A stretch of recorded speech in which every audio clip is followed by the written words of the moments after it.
দুবেলা ভাতের হোটেলের বিখ্যাত সিরিজটি দেখার পর থেকেই খুব ইচ্ছে কবে সেই কচু বাটা রেসিপিটি বানাবো। ফাইনালি বানিয়ে ফেললাম কচু বাটা। খেতে এক কথায় অসাধারণ ছিল। গরম ভাতের সাথে মেখে উফ কী যে ভালো লেগেছে। কচু বাটা রেসিপির জন্য আমি এখানে কচু নিয়েছি। এটা শোলা কচু বা অনেকে মান কচু নামেও চিনে থাকেন। কচুর খোসাটা আমি ভালো করে ছাড়িয়ে একটু বড় বড় করে কেটে আমি একটু জলে 1 মিনিটের মতন জাস্ট ভাপিয়ে নেব। জাস্ট 1 মিনিটের জন্য ভাপাবো, বেশিক্ষণ রাখবো না। 1 চামচ নুন দিয়ে দিচ্ছি। আপনারা চাইলে গ্রেটারে গ্রেট করে তারপর নুন দিয়ে কিছুক্ষণ ভিজিয়ে রেখে তারপর ভালো করে জল ছেঁকে নুন জলটা ছেঁকে কচু বাটাটা করতে পারেন। একটু পোস্ত নিয়েছি, শুকনো কড়াইয়ে ভেজে নিচ্ছি। আর কচুটা 1 মিনিট হয়ে গেছে। এরপর আমি কচুটা জল ছেঁকে দিচ্ছি। সর্ষে নিয়েছি 2 রকমের, হলুদ সর্ষে, কালো সর্ষে। এটা আমি ভিজিয়ে রেখেছিলাম। এরপর কাঁচা লঙ্কা দিয়ে বেটে নিচ্ছি। আমি আজকে এই রেসিপিটার জন্য শিলনোড়াই ব্যবহার করছি।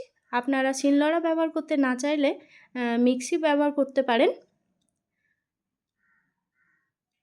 এসব রেসিপিগুলো শিলনোড়ায় করলে এর টেস্টটা খুবই ভালো আসে। সর্ষেটা বাটা হয়ে গেছে। এবার একটু ভেজে রাখা পোস্তটাও একটু বেটে দিচ্ছি। সামান্য একটু জল দিয়ে দিলাম, বাটতে খুব সুবিধা হয়। আর নারকেল কোড়াটাও বেটে নিচ্ছি একসাথে।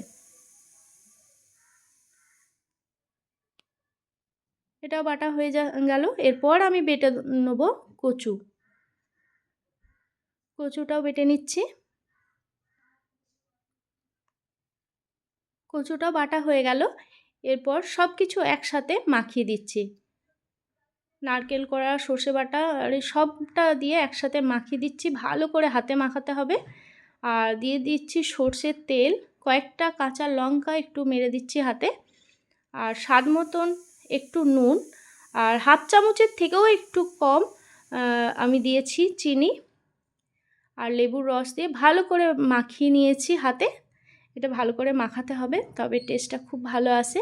আর কাঁচা লঙ্কা উপর থেকে সর্ষের তেল দিয়েছি। খেতে দুর্দান্ত হয়, একবার বাড়িতে বানিয়ে দেখবেন। আজকের রেসিপিটি কেমন লাগলো অবশ্যই জানাবেন। আবারও দেখা হবে নতুন কোনো ভিডিওতে নতুন কোনো রেসিপি নিয়ে। টাটা।